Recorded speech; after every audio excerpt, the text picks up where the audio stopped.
recording. Okay. Okay, so first, just like introduction to what this new operator thing is, the triangle. So I'm gonna call it the del operator.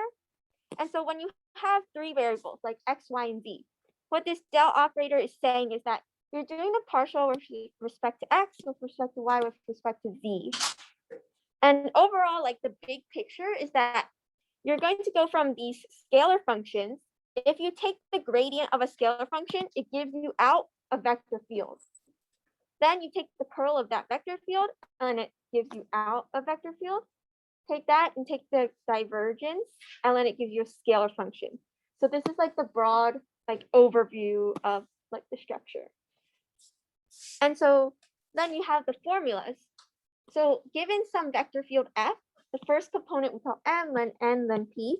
The grad of f is going to be the partial. The curl is this long thing.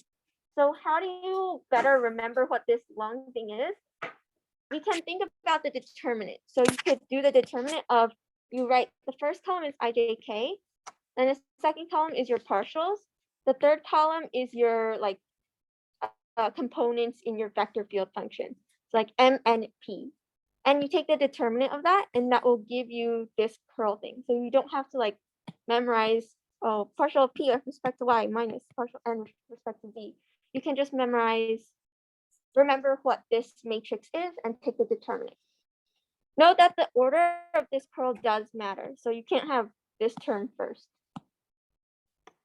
Okay, and then you have the divergence, which is adding all the partials.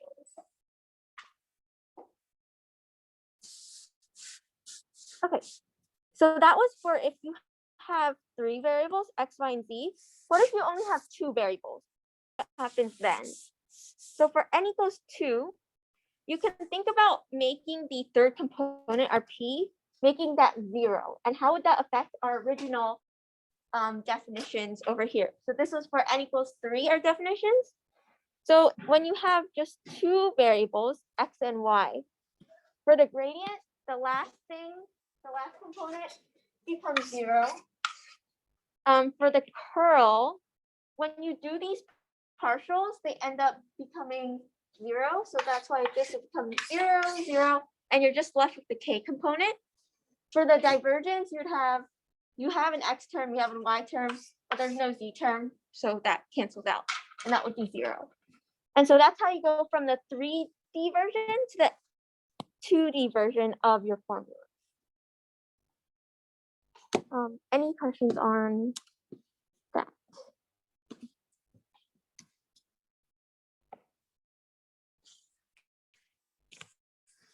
Okay. I do have a proof of why your curl in 2D ends up just being this part. But it's in the notes. Okay, so then we have some special properties also.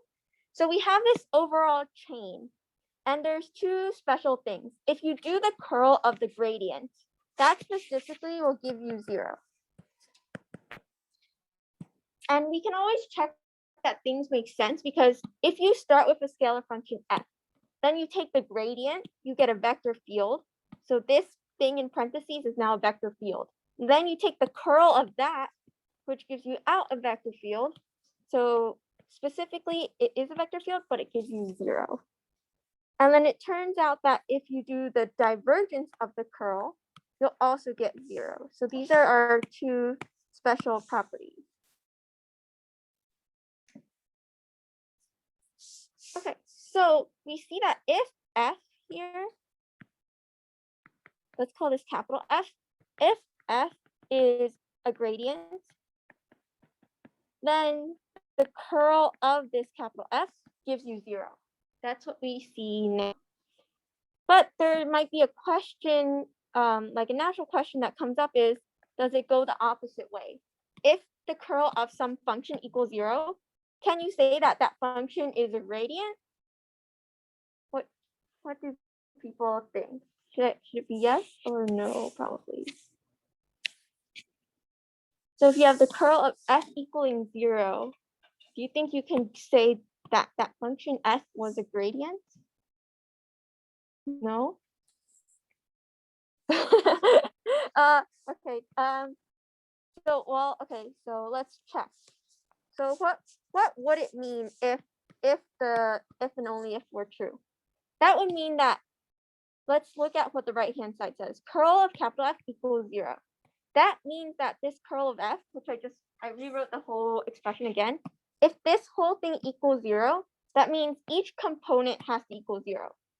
So if this component equals 0, and I add the partial of n partial of z on the other side, that gives me this equaling 0 gives me this. This component equaling 0 gives me this. This equals 0 gives me this. And what does f being the gradient mean? That means that m and p, like your vector function, is a gradient field. And we learned from last week that this should look familiar because this is exactly the component test. Because we did the component test, partials to see if they are in fact equal. And if they were equal, we said it's a gradient field. So in fact, the backwards direction double arrow is if f is a gradient, then the curl of f has to equal 0. And the reasoning is because it ends up just being the component test. Okay. Any questions on that?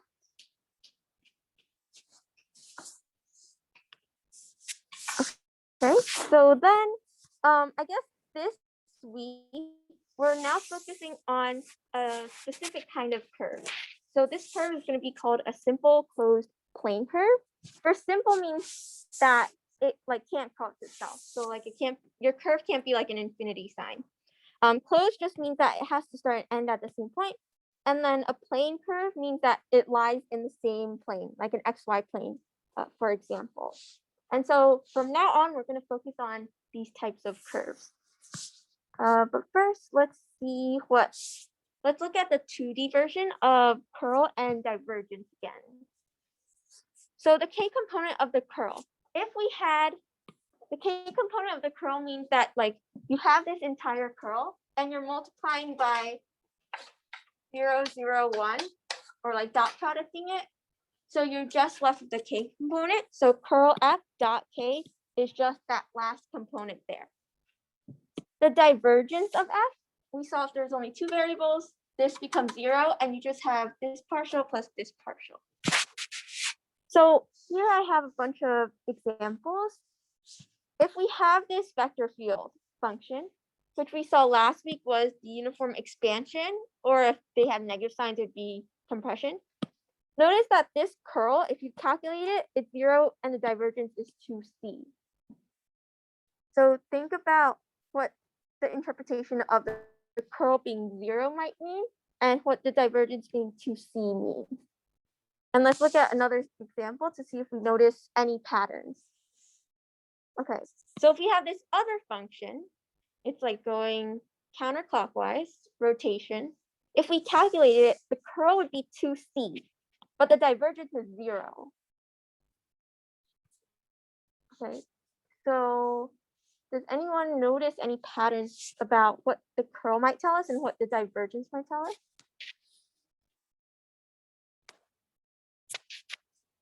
Yes? Like how much it's expanding, I guess. Yes, exactly. So divergence is telling you how much something is expanding or compressing at a specific point. So we see that the first one, it's expanding a lot, so we have a divergence. But the second one, it's not expanding at all. It's just rotating, so it's 0. And so what curl might tell us? Well, this one, it's not turning at all. It's just expanding outward straight. This second one, it's turning, rotating. So curl is telling you how much rotation you have at a specific point. And so that's why there's no rotation here, so it's 0. Here there is rotation, a lot of rotation, so it's 2c. And we have, for one more example, so this function, we see that this is like a shearing flow. On the top, you're going this way. the bottom, you're going this way. Well, rotation, there's not like rotation in the sense of you like a circle, but your vector field goes from like going this way, like clockwise, I guess, to going counterclockwise instead. So there is still a curl, but it's not really expanding or contracting. So that's why the divergence ends up being 0. Yes.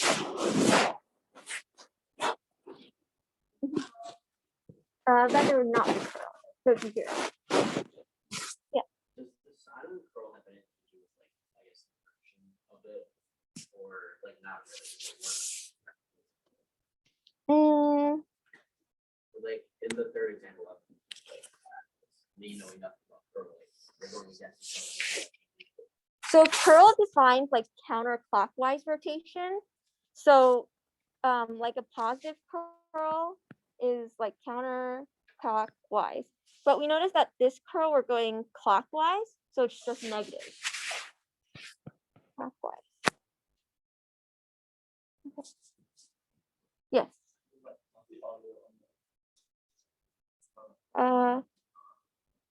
Yeah, no, it's on my iPad. It's all good. Yeah. Okay. Any other questions on these examples? Okay, so let's do a quick refresher, and this will move us into Green's theorem. Okay, so refresher from last week, we know that the counterclockwise circulation is this formula. Outwards flux is this formula, right?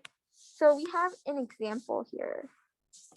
So we want to compute the counterclockwise circulation in the plane of F along the region determined by this.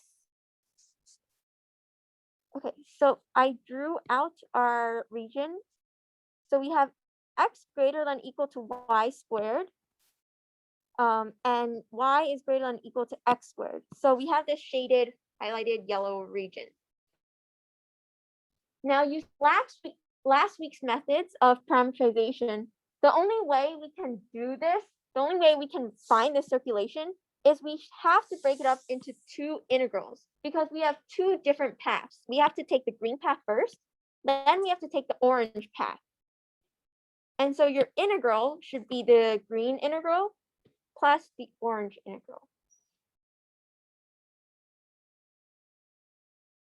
Okay, so take like a few minutes to think, a minute or two to think about what should I use for my parameterizations, or maybe if you want to even keep solving it. Yes, just let me know. So think about the parameterization for the green one and the orange one.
Okay, does anyone have suggestions for how I should parameterize my green curve?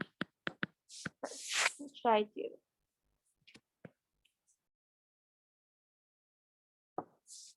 Yes. Yes.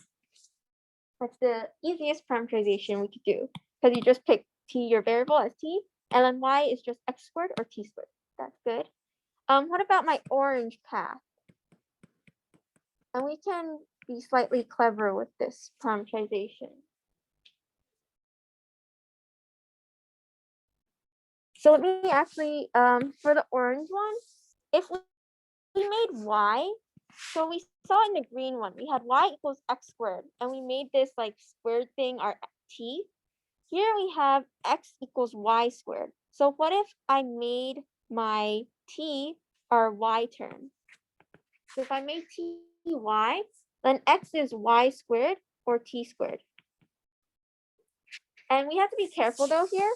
The orange curve starts at t equals 1 and it goes to t equals 0. So you don't want to mess up the direction. So if t is going from 1 to 0, your green curve, t is going from 0 to 1. So now when you do the parameterization and follow the formula, so the formula says that you have some one form, you plug in your parameterization into the one form, but then don't forget you have to multiply by these derivatives. So let's also compute the derivatives while we're at it. The derivative of our first thing is 1, 2t. The derivative of our second one is 2t, 1. So when we do the integral, the line integral of our green one, what is our one form? Our one form is negative 2y dx plus 5x dy. So I'm going to put negative 2, what is y? Y is t squared. And then what is dx dy? That's 1. Plus 5 times, what is x? Well, x is our t. And then what is dy dt? That's 2t. And you can take that integral and you get 8. We could do the same thing for the orange one. So the orange one, let's do the same thing. We have negative 2, what is y? Y is t. What is dx dt? That's, or sorry, dy dt? That is, or dx dt, that's 2t. We write 2t here. Plus 5 times, what is x? That's t squared. And dy dt is 1. And so you could also finish that integral and get negative a third. And so overall, what were we trying to do? We were trying to find the integral of the green over the green path plus the integral of over the orange path. And so your final integral is going to be you add them. So 8/3 minus a third or 7/3. Any questions on this problem?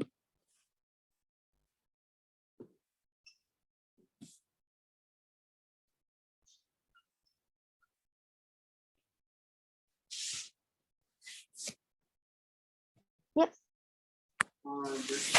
Just when you do the line numbers, you should show. Okay. Okay. So for this type of question, we saw that doing it last week's way, like with parameterization, formula stuff, we had to separate this into 2 separate integrals. But because this path is closed and it's a simple plane closed plane, we could actually use Green's theorem instead. So we saw that that took a little bit more work, but Green's theorem would make things much more easier. So what does Green's theorem say? So Green's theorem says that if we have a simple closed plane curve enclosing some region, then the counterclockwise circulation of f we can define as this integral. So the double integral over your like boundary, your curve, of exactly our k component of the curl, which we found earlier. Yeah, this ln dA. So you could do dx dy or dy dx. Then you have the flux version of Green's theorem. The flux version says you do this, which is also what we found as a divergence. This partial plus this partial, dx dy. Now, we see that for Green's theorem, there's this circulation version, there's this flux version. But it turns out that these two formulas are actually the same. They're saying the same thing. So let me prove why is this flux version, this equation, how can we get this from our circulation version? So basically they're saying the same thing. So let me show you how I could get our flux definition. So flux by definition is this integral of m dy minus n dx. So if I write it with the like dx term in front, it's negative n dx plus m dy. So I just reordered it. Then by Green's theorem, the circulation version above, what do? We do the partial of our second term with respect to the first variable. So that would give us the partial of m with respect to x, because that's our second variable with respect to x, minus the partial of our first variable over the second over y. So minus the partial of our first component over y. So just dx dy. Or we have partial of m dx. If I don't want this negative sign over here, I could take it out. It becomes plus partial of n over y dA. And we see that this is exactly the formula for flux that we have. So for flux, we use the Green's theorem for circulation to get what it actually is. So if you ever forget the second formula, you could always retrace your steps and find it. Any questions on those definitions?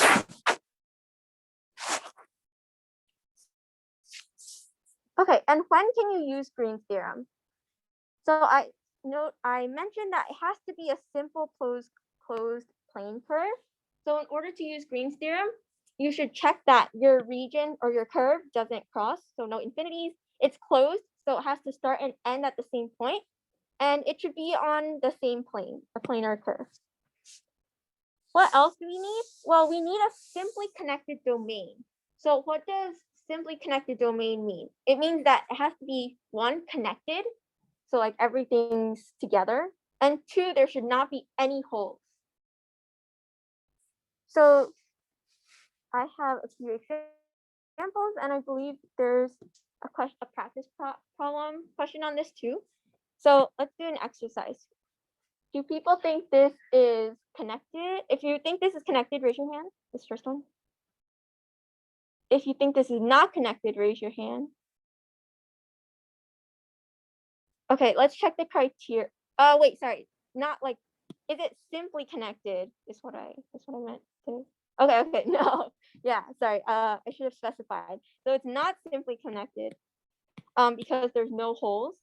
You can't have holes, but we see that we do have a hole. Okay, is this one simply connected? Our second, yes, correct. Because it's all connected, like you could trace it everywhere and there's no holes anywhere. What about the third one? Is this simply connected? Okay, we're split. Let's check. Is it connected? Well, we see that there's kind of like gaps.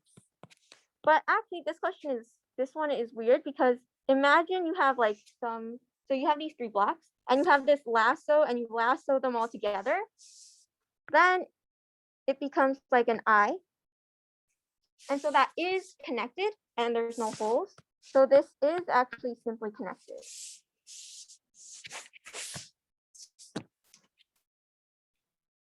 Yeah, did you have a question?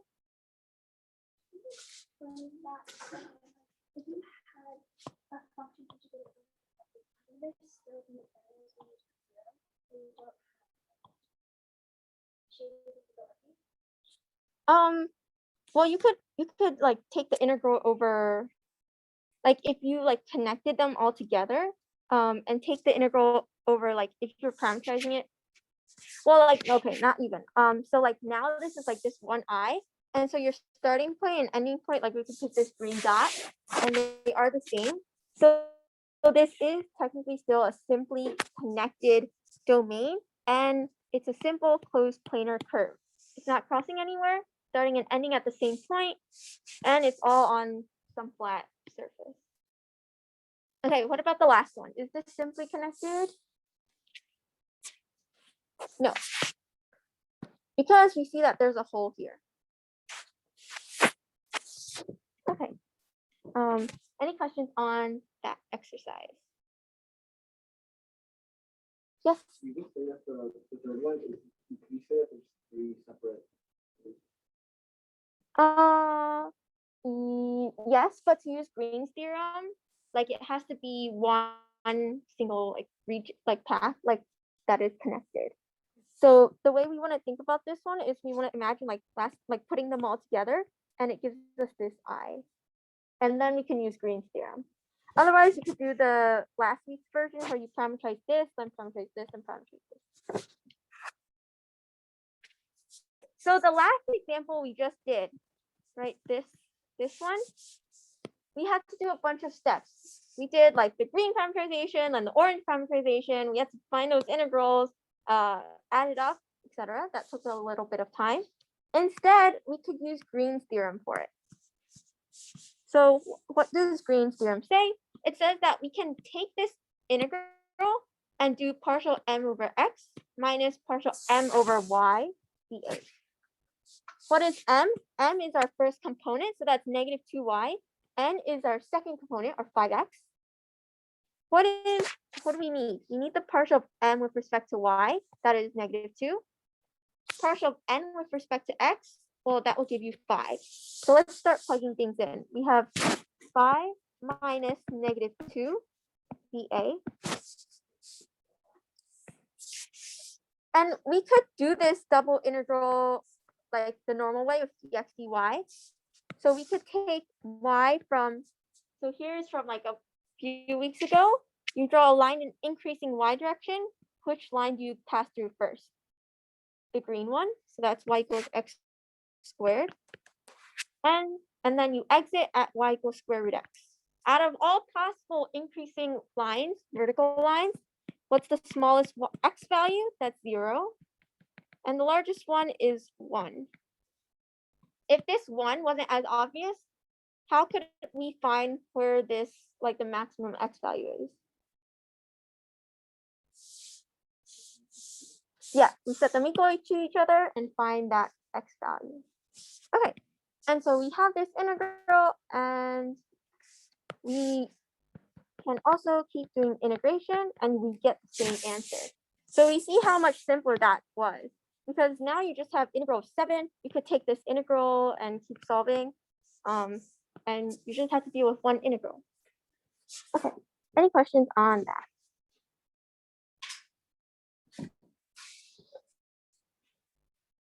Okay, let's do another example then.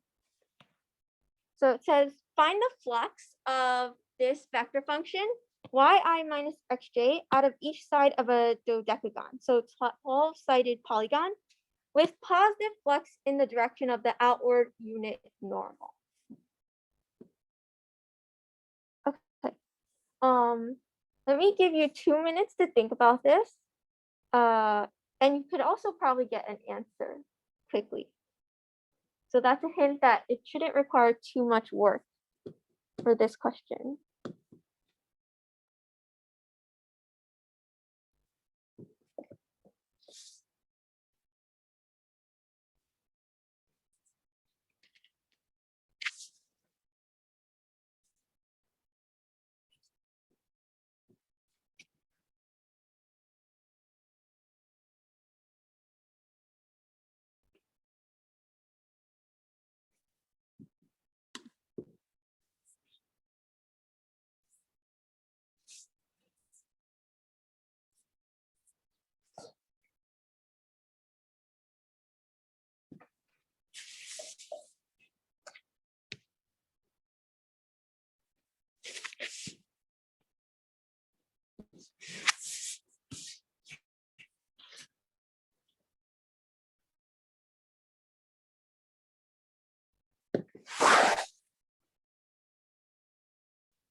Okay, does anyone think they have an answer for this?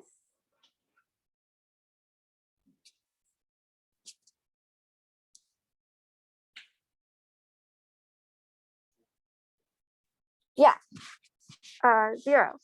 So there's two methods. The first method is you could either do parameterization like 12 times, which obviously that would be terrible. Or second, we use Green's theorem, right? So Green's theorem says that what do we want to do? We want to do the double integral of partial m over x plus partial n over y. What is m? So this is our function. That's our function. M is y, n is negative x. Plugging into the formula, we're going to need this partial of m with respect to y, which gives us 1. This partial with respect to x gives us -1. So we end up getting 1 minus 1 dA, or integral of 0. If your integrand is 0, then there's no way you could get an area, so it's 0. Yes. The Green's theorem always assumes. Yes. To use Green's theorem, for flux, specifically, it assumes that your flux is, like the outward unit normal is your positive flux direction. So it's like this. So like your flux goes in the direction that is normal to wherever point you're at. And that's the positive direction of our flux. Okay. Any questions on that? That 0 was nice. Okay, and then we have additionally, a side note, Green's theorem is that Green's theorem also gives a nice way to compute area. So 3 versions. You could say that the area over some region is, you just do the circulation formula of x dy, or you do it for negative y dx, or you could do half x dy minus y dx. Why does it turn out that these all give you area? These 3 different ways give you area? Well, you can prove it using Green's theorem. So let me do this third one. Like, why does doing like half of this give you the area of a region? It's kind of weird. So let's look at what that is. So half of this integral x dx minus y dx using Green's theorem. Green's theorem says we do the partial of our first term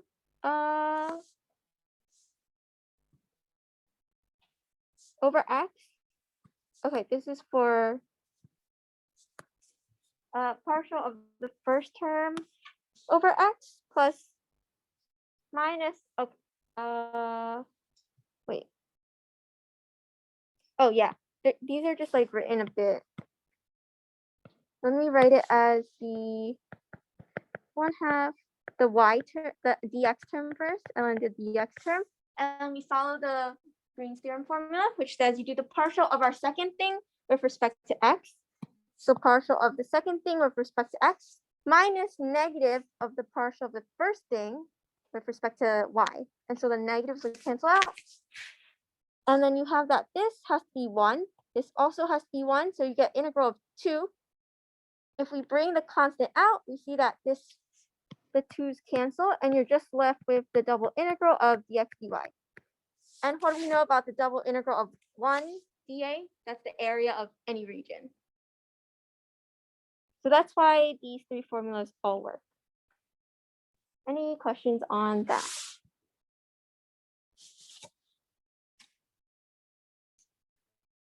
Okay, let me give you more intuition about Green's theorem.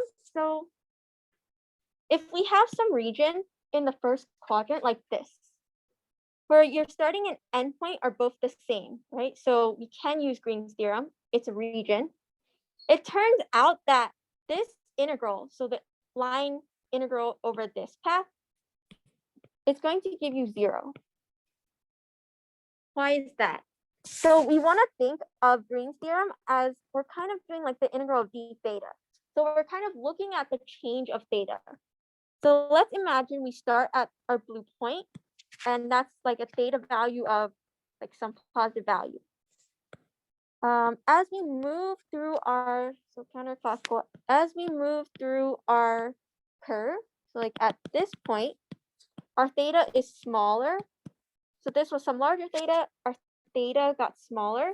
And so now we're kind of going like down. Our theta value is decreasing. And then as we move back up again, our theta value becomes a bit larger, but then it still ends up back at the same theta point, our original, this green point. And so throughout this path, moving along this path, the theta didn't ended up at the same position.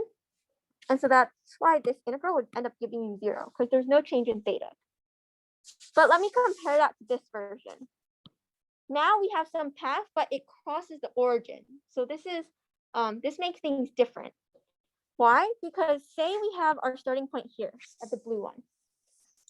Then our theta is maybe like pi over 4, whatever here, pi over 4. But as we move along our path, now over here, theta is pi, then it's like theta is 3 pi over 2, and it keeps increasing. So actually, let me pretend our starting point was here 0. So it goes from like 0 to 2 pi. So your theta kept increasing. It wasn't like this example where you came back. And so for this one, this theta, you can't directly just say 0. The only reason is because this origin here makes things tricky for us. So at the origin, our function is discontinuous. So what happens is, and Bryce mentions this in the video a bit, is that he cuts out this circle. He makes this other circle, this orange one. And what we really want is the area of, or like this region. The purple one is our region. Highlighted is our region. And so if we wanted to find the integral, so the reason we're cutting out this circle is because we don't want the origin. And we'll see that it doesn't matter what circle we really pick, but let's pretend we pick this circle C hat. We need to find what is the boundary of this shaded region, our highlighted region. The boundary is going to be our outer circle, this capital C in black, with our orange circle. So union negative of C. And it's negative because the inner circle is going clockwise instead of counterclockwise. The reason it has to go clockwise is because imagine you're walking on the black path. So we have like some person here. Your left hand should always be inside the shaded region. So if we're walking on the path, our left hand is in the region, we're going counterclockwise. That's fine. But once we're in this orange circle, imagine you're walking on the path. If you walk counterclockwise, that means your left hand is inside the circle. But we want our left hand to be in our shaded region. So which direction we have to walk so that our left hand is in the shaded region? We have to walk clockwise. So imagine you're like a person walking on this path. Your left hand has to be in this region. The orange one is going clockwise. And so our boundary is now the black C union negative of the orange C. And my claim is that doing the integral over this new path, or shaded path, should give us 0 also. So why, let's see if that's true. So my claim is that the integral over that union path will give us 0. What does that mean? We can rewrite it into 2 separate parts. The integral over C first, plus the integral over this other bound. If I don't want this to be clockwise anymore, I can take the negative sign out. And so then it just be C counterclockwise still, f dot dr equals 0. So when you switch direction, a negative sign comes out. This implies that our integral over C equals the integral over C hat. And so if this is equal to this,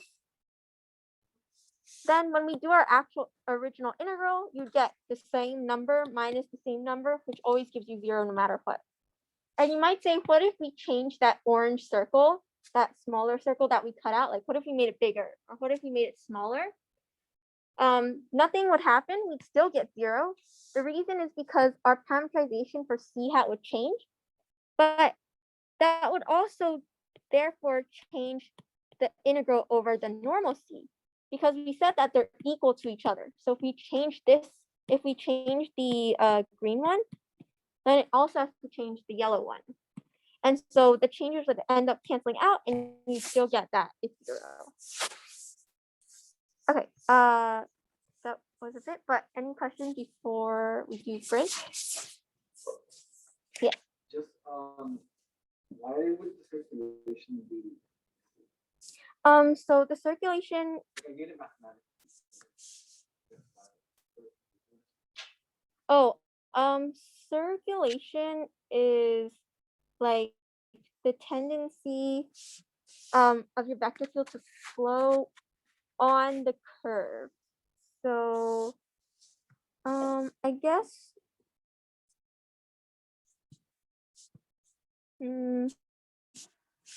I guess circulation, like in our sense, like now with this new like understanding, is that we're looking at if theta is changing, if there's any change in our theta.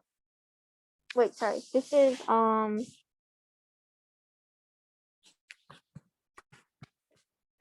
yeah, if there's any change in our theta value. Wait, let me check something. Counterclockwise circulation. Yeah, I think that's the interpretation for now. I'll get back to you if I see something else. Okay, let's take a 5-minute break then. So okay, now part 2, differential forms. Okay, so for differential forms here, I just have a bunch of definitions as usual. You have the 0 form field, the 1 form field, 2 form field, and 3 form field.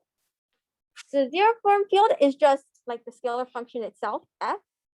1 form field is where what we've been learning with the alpha. So you have like your first component dx, second component dy, third component dz. The flux 2 form field, now this is new. This has these like caret things that are called wedges, where your first term is a dy wedge dz, second term is dz wedge dx, then dx wedge dy. You can't mix up these orders.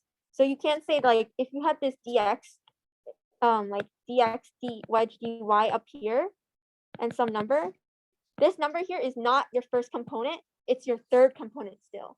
So you have to make sure you're keeping things in order. What's a good way to remember like this flux 2 form field? Well, you can think about, you can like draw this circle. So draw like the z terms, the x terms, and the y terms. And so for example, like what is our first term? If we pick f1, so that's our like f of x, and then you follow the circle counterclockwise, like the inner circle, and that would give you dy wedge dz. And so that's how I get my first term. How would I get my second term? Well, I start at f of y, our second component, move to the inner circle, which gives dz wedge dx. And so that's a nice way to remember like the order you're doing things in. Okay, and then for 3 form, you have the scalar function f, where you have dx wedge dy wedge dz. So now you have 3 wedges. Okay, so given some vector field, we can find what are the associated 1 form field and the flux 2 form field using those definitions.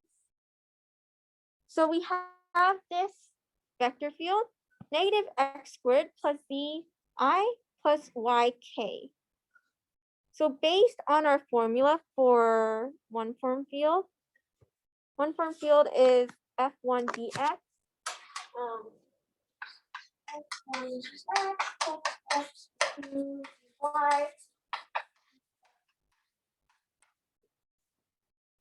Okay.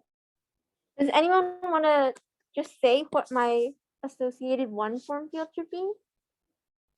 Based on my the formula for a 1.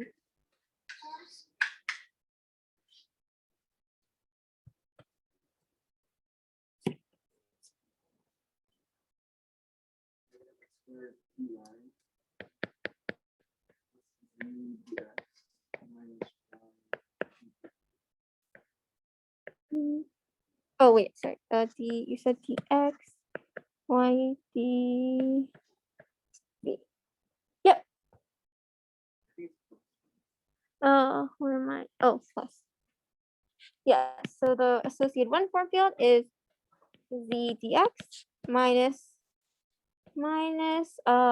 x squared dy plus y dz.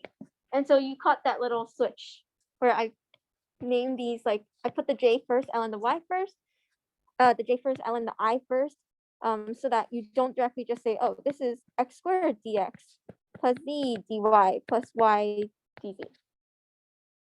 So that would have been incorrect, but nice that you caught it. Okay, and then the flex 2 form field, or the flex 2 form, following the formula, you would have our first component is that z, second component is the negative x squared, third component is the y. And so this would be our flex 2 form. But note that for the flex 2 form, there's also many ways of writing this. And the reason is because we'll see later, there's these properties of wedges where we can just rewrite this. Like we could rewrite it as, like for example, we could rewrite it as negative c dc wedge dy, and then keep the rest the same, etc. So there's a bunch of different ways to write a flex 2 form. The canonical way usually is to keep it in this order, like y then v as our first thing, then dx, and then xy. Okay, any questions on that problem? Yes. So I think the dy and the dv gives you a negative. Is this like the same thing when you have like when you do cross product, you know, like the I and j? Yeah, kind of. Yeah, the wedge kind of acts like their cross product. Yeah. Okay, so let's do let's see. Okay, let's do a slight refresher / new example. Okay, so we have this question here. You have a force field F and you wish to find the work done by F along your path. Recall the formula for work, and we have 4 points, A, B, C, D. Rank the contribution to your integral for the total work over the path from greatest to least. Okay, so remember what we did last week and take a few minutes to think about how do we find this work? Like when we're finding the integral, what do we do?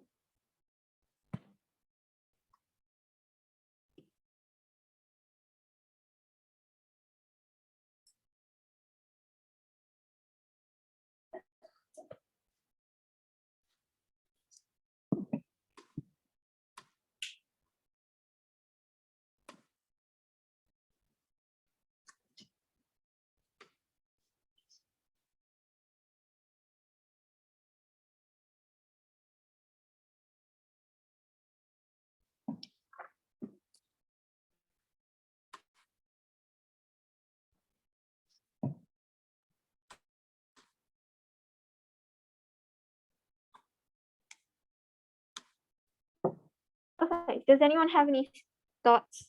What should my, like, what do people think is gives the least impact? So if you think it's A, raise your hand for the least impact, least contribution to our integral. If you think it's B, raise your hand. If you think it's C, raise your hand. If you think it's D, raise your hand. Yes, so it's least impact is C. And that's because our integral, if you remember from last week, is that we're adding up all these dot products. So we're doing the dot product at our, yes? It's like the contributions, like how can we then like account for negative versus positive contribution? So is it like the absolute value or like?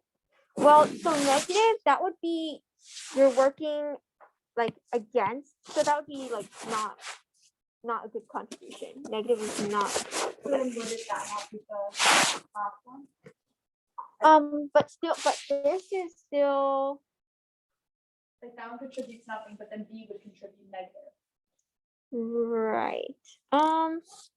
I guess it depends on how you interpret it. If you want to do yeah, like if you want to do absolute value, yeah, okay.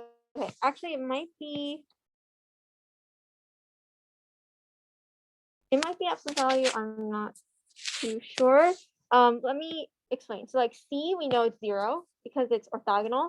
The next one would be D because it's also almost orthogonal. And so now the difference is B or A. So B, you're being pushed backwards along some curve. So I guess it's like negative contribution. So it's like decreasing your work, which we don't like. So I will put B here. And then A is going to be the most positive contribution to our work because your force is going in the same direction as your path. And so the dot product would be positive. So as long as you understand like A is like the most positive part of adding to our work, B is like subtracting things from our work, and C and D are about 0. And that's the point of the question. Any questions on that?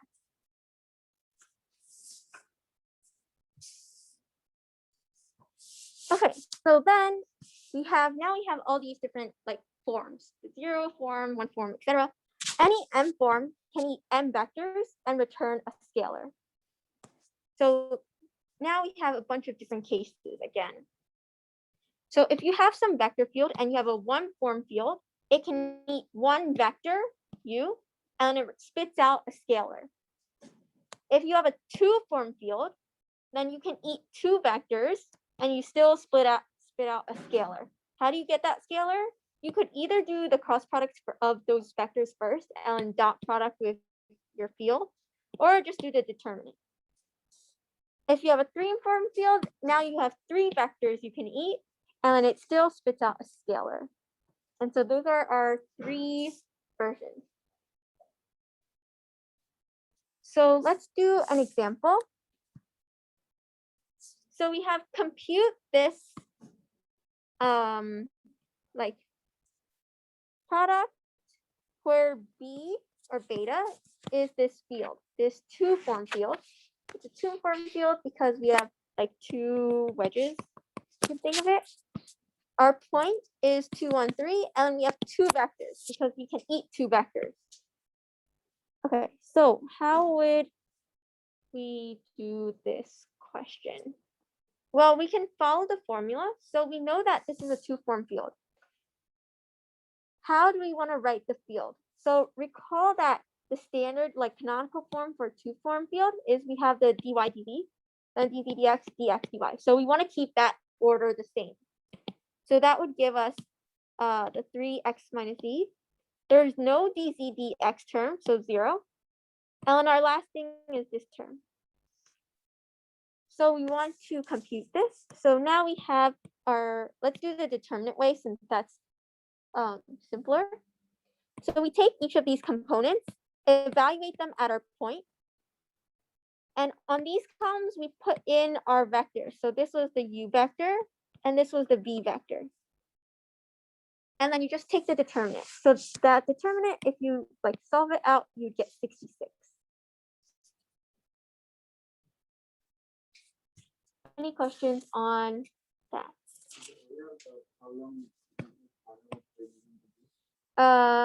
With the u and v, I would say yes. Because remember row reductions, if you flip a column or row, it becomes negative. Okay, now what is this wedge thing we've been using? So a little bit of intuition, I guess, is that suppose we have 2 vectors, u and v. We remember from like way back a while ago that the magnitude of your cross product gives you the area of a parallelogram. Now, what would be the signed projection of this area onto an xy plane? Because we have 3 components.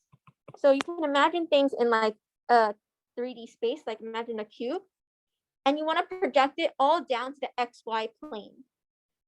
Then if you consider this matrix, and we just want to look at the xy plane like projection, we only need the x and y components, which gives me this highlighted part. And so the signed projection onto the xy plane is just the determinant of those x and y components from our vectors. And we can compute that rewritten. That will give us the 2 form with u and v plugged in. So this is like we have a 2 form. It eats 2 vectors and it spits out a scalar, which is the area on our projected xy plane. So in general, d something variable wedge the other variables of 2 vectors gives you the sign projected area of a parallelogram spanned by u and v. So like we see this picture, u and v, we projected down the xy plane and it gives us this purple area. If you had 3 wedges, so dx wedge, dy wedge, dv, then that gives you the sign volume using the determinant. And then here's our wedge product properties. So like why that negative sign came out from the previous example is because we have this anti-symmetric property. So if you want to switch the terms, a negative sign comes out. You also have associative, where you can change the parentheses around. And you have distributive, where you can distribute terms. And you also have this other important property, where if you wedge 2 of the same things, you get 0.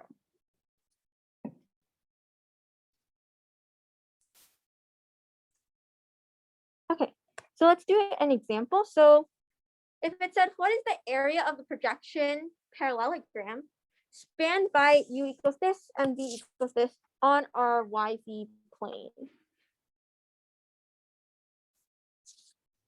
Okay. Can someone tell me what I should do, or like an idea I should start with? Like how do I find the projection on a yz plane?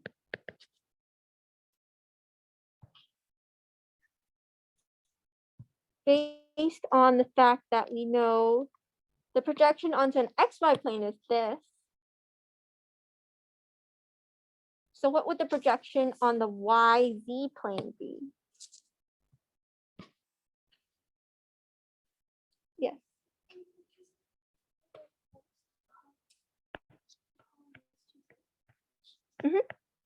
Oh wait, 2, 3. Oh, sorry. Like the actual numbers.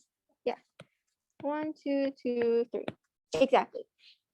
And that's because the projection onto the yz plane, we could rewrite it as like this wedge product, and you eat these 2 vectors. The 2 vectors give us what our components are. So the yz and this yz.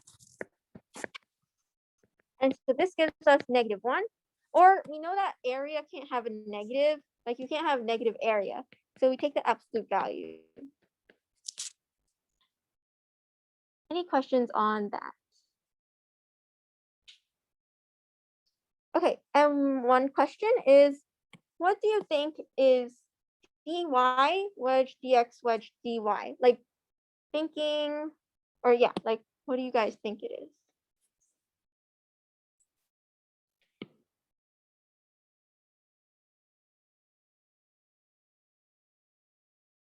Yes. Yep, it turns out being 0. And the reason is because we have this wedge product. How do we find it? Well, we could use the determinant. So say we have 3 vectors, u, v, w. These variables here, y, x, y, those are telling us what components we want to take from each vector. So we have like the uy term, u sub x, u sub y. Same with the v, same with the w's.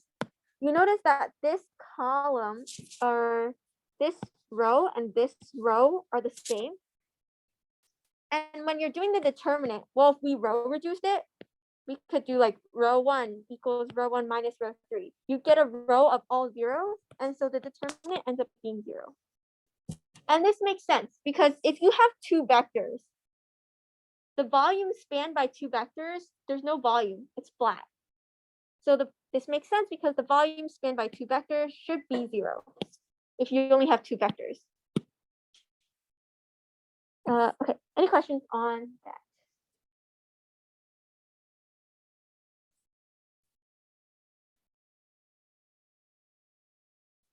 Okay, then we can move on to differentiating. So now that we have all these forms we can take the derivatives of them. So like if we took the derivative of a 0 form or just the scalar f, we get a 1 form, which is df. Similarly, if we take the derivative of alpha or some k form, we get a k plus 1 form in general. So let's do an example here. Okay. So, let me walk through this example. So we have this alpha right now, and we want to find d alpha. So I do d of, I just rewrote my equation. Then I can separate things. So I want to do d of my orange thing first, minus d of the green thing. The derivative of this orange thing, we can rewrite it as this dx becomes a wedge. So I end up just wanting to do the derivative of 2xy, and then I make this wedge outside, wedge dx. What is the derivative of 2xy? To take the derivative of 2xy, you have to use the product rule. So that's like the first term, 2x, times the derivative of y, or dy, plus our second term, which is y, times the derivative of our first term, which is 2 dx. And there's a wedge outside. Let me continue the orange one. So what does this mean? I can take, every time I take a differential out, I add a wedge. So like this becomes 2x. If I move this dy out, I have dy wedge dx. This gives me 2y dx wedge dx. Okay, and we noticed that from our rule, our properties of wedge product, if you have the same variable, wedge the same variable, you get 0. So this whole term becomes 0, and you're just left with 2x dy wedge dx. Okay, and for the green, we can similarly keep working it out, and we get 4y cubed dy wedge dz. So you could keep your answer in this form, or as I said, like the canonical version is to keep like the variables in order. Like the x usually comes before the y. So if I wanted to make the x come before the y, I just put a negative sign out front. Okay, any questions on this problem?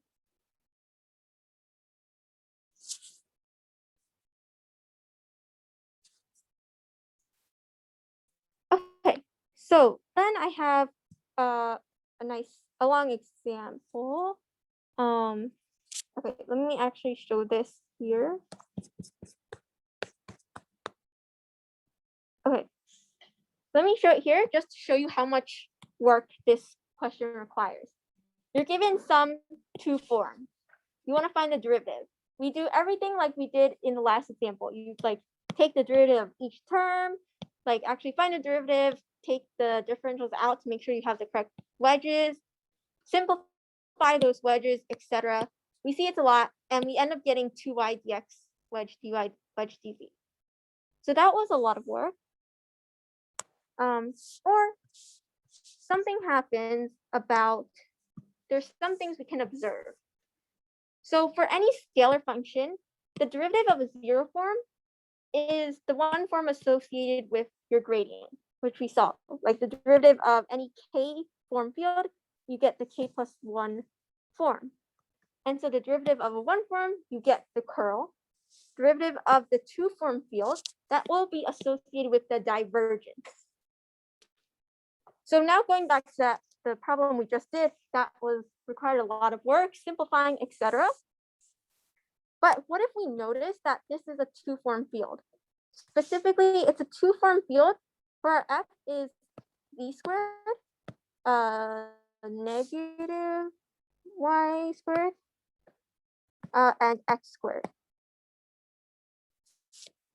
Then what is the 2 form field associated with? It's associated with the divergence of f. So instead of doing all that work, we could just find what the divergence is. What is the divergence? So, okay, there should be plus and plus. Well, the divergence is this del dot f, which is you do the partial of your first thing with respect to x, partial of second thing with respect to y, partial of third thing with respect to z. So what would that give us? That would give you 0 plus 2y plus 0, or 2y. And so we can immediately say that the derivative of our two-form field is our divergence, dx wedge dy wedge dz. And so we immediately get 2y times this wedge. And so that was much simpler. We didn't have to do all that simplifying and making sure we took the derivative correctly, etc. We could have noticed that this is a two-form field. We just take the divergence and add on this wedge. Any questions on that? Yes. So the type of derivative that we use, or like when you say curl or divergence, the type of derivative that we use is dependent on what we're doing, like what type of form we're doing. Yes. So like for this one, it was a two form, so we were allowed to follow this rule. Okay. Okay. And then I have just like an overall summary, I guess, of like just a big overall picture of what we've been doing. So like in the vector language way, you can think of, we have these at the beginning of class, we said like scalar functions, you take the gradient, you get vector fields, and you keep doing these things, and it tells you like what your inputs are, what your outputs are. Using the one form language, we have a similar thing, but instead of like a gradient or a curl, whatever, we're just taking the derivative. So you have a zero form, take the derivative, get one form, take the derivative, get two forms, etc. And we saw that if we did the curl of the gradient, we got 0, and the divergence of the curl also equals 0. Meaning, what does this mean? If we go from gradient to curl, we went this way to this way, we got 0. Or if we go from curl of f, divergence, we also get 0. Or what does that mean? It's kind of like you're doing two things at once and you get 0. So in the one form language, if you do two things at once, that's the derivative squared. So in one form language, you get that the derivative squared will also give you 0.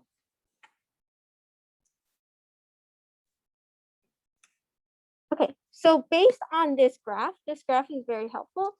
The reason I mentioned it is because let's do practice problem number 8. Okay, so our first thing is, let's see, divergence of curl of f equals 0. Divergence of curl of f equals 0. Divergence of curl f equals 0. Okay. And it's a normal 0, meaning that this 0 is like a scalar. So based on our graph, people think this is true or that's how we get. Let's see.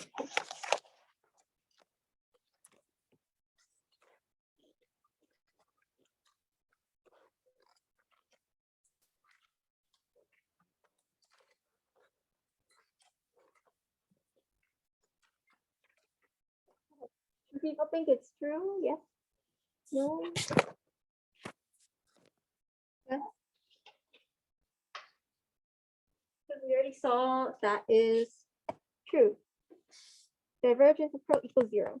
What about the second one? Curl divergence of f. Divergence of f equals 0 line means that it's a vector 0. Okay, so think about our graph.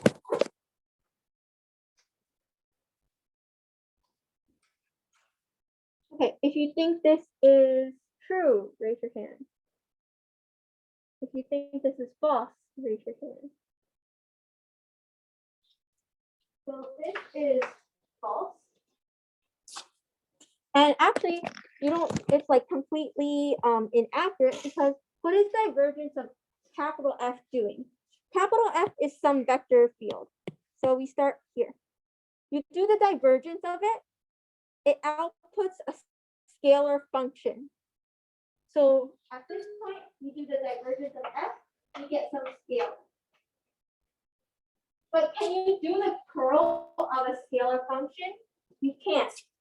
curl says that you have to input a vector field and get out a vector field. So you can't even do the curl of a scalar. So this expression doesn't make sense at all. Okay, what about the next one? The curl of f. Curl of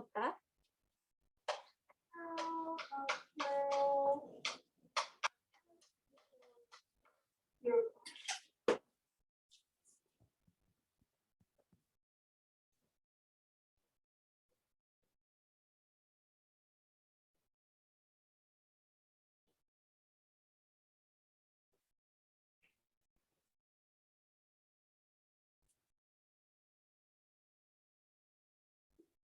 If you think it's possible, raise your hand.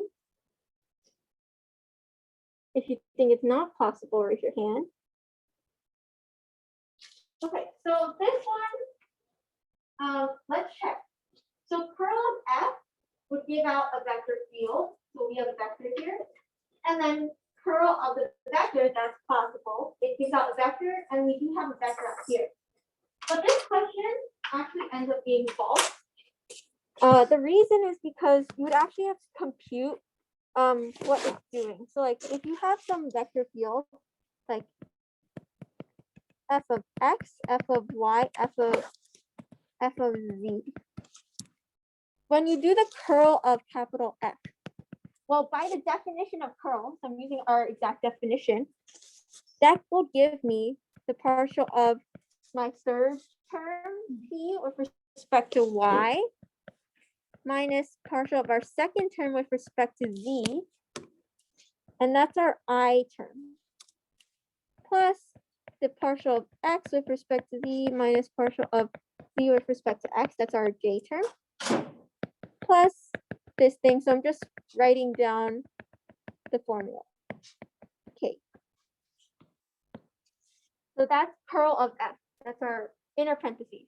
Then we take the curl of this entire thing. Curl of that entire thing. Let me just do the first component. First component says we take partial of the k term. So that would be partial of this yellow term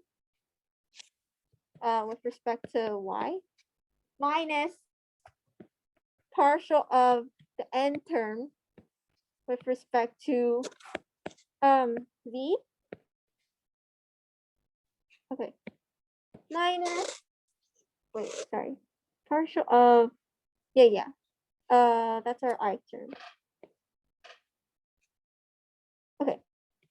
And you could try probably doing it with like an example, and it would end up that this first term, this doesn't give you 0 at all. So if one of the terms out of the 3 terms doesn't give you 0, then the whole thing can't equal 0 at all. You need every component to equal 0. And so that's why curl of f does not actually end up being 0. Okay. What about the fourth one? So we have divergence of curl of f equals 0. So divergence of f of, I already forget it. Divergence of curl of f. Divergence of curl of f.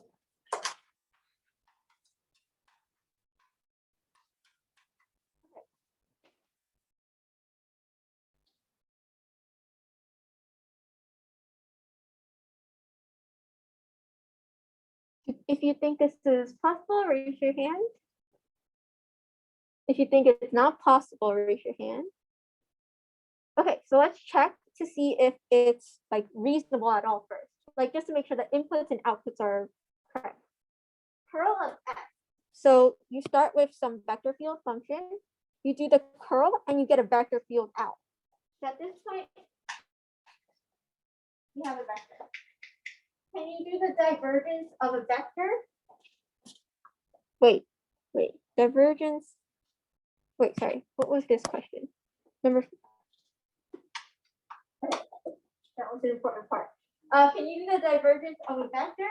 Yes, because you do the divergence of a vector, but you get out a scalar. This says that you get out a vector. So this is incorrect because our output should be a scalar, not a vector. Okay, Then what about fifth one? Divergence of divergence equals F. Divergence of divergence of F equals 0.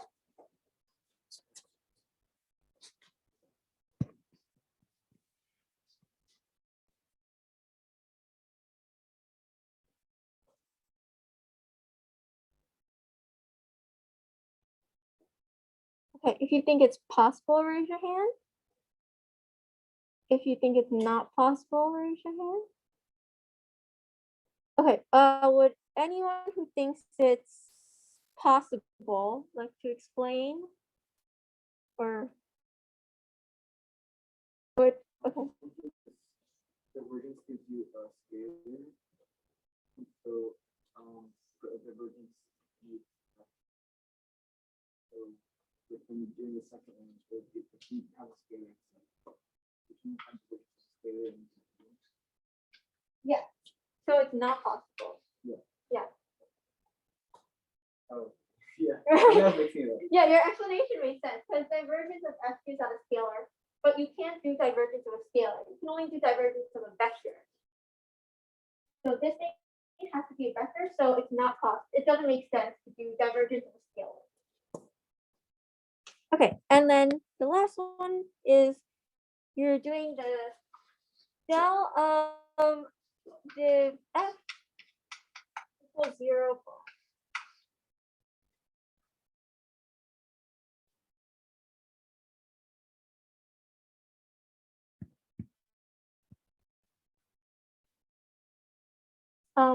And this del is, you can see in the like little notation, that's the same as gradient.